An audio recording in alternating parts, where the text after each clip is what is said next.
بس الاسم والتايتل كامل. الدكتور يحيى مصطفى كمال حلمي، أستاذ نظم المعلومات، كلية التجارة، جامعة حلوان. طيب. والعميد الأسبق لكلية الحاسبات والذكاء الاصطناعي، جامعة حلوان.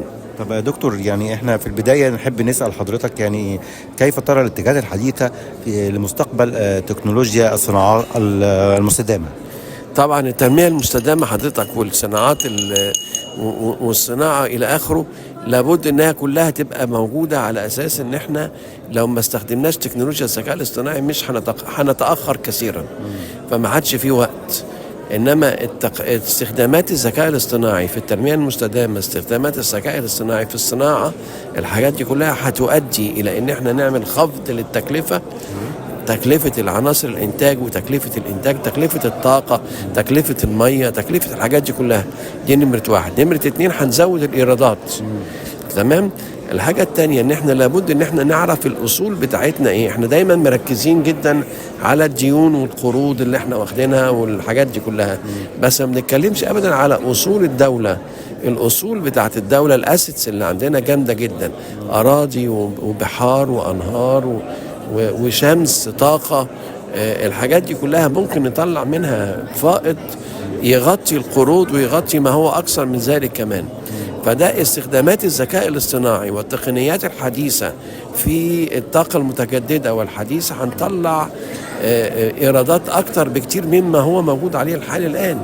يعني احنا مركزين جدا على ما هو موجود، لا هنطلع أكتر، مش مزيد. يعني الإيرادات هتزيد أكتر وهنقلل التكلفة.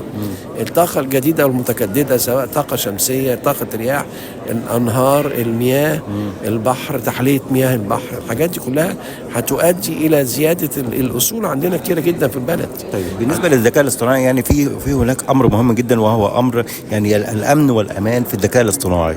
يعني كما يعني تم ذكر في المؤتمر، في وقاع المؤتمر، يعني الأمن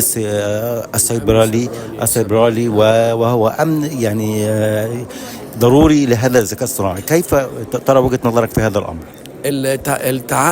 الأمن السيبراني، أمن البيانات عموما، بغض بأمن البيانات، داتا سيكيورتي، والأمن الشبكات، نتورك سيكيورتي برضو، الحاجات دي كلها مهمة جدا. لازم يصاحب التطور التكنولوجي مخاطر كثيرة.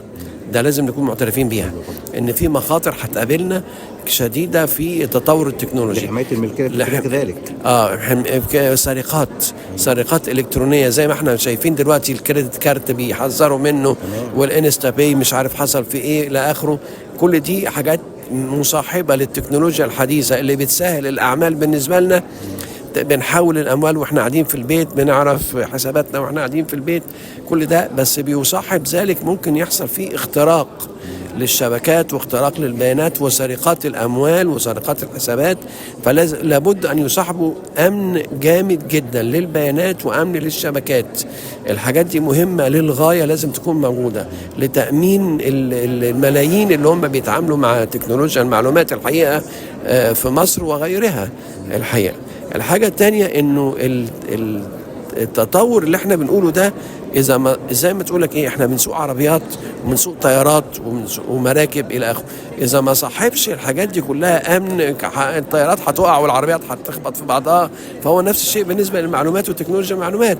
اذا لم يصاحب ذلك تطور ضخم في نظم التأمين للبيانات ونظم تأمين الشبكات وحمايتها من الهاكرز والفيروسات المختلفة والمخترقين والحاجات دي كلها، هنضيع.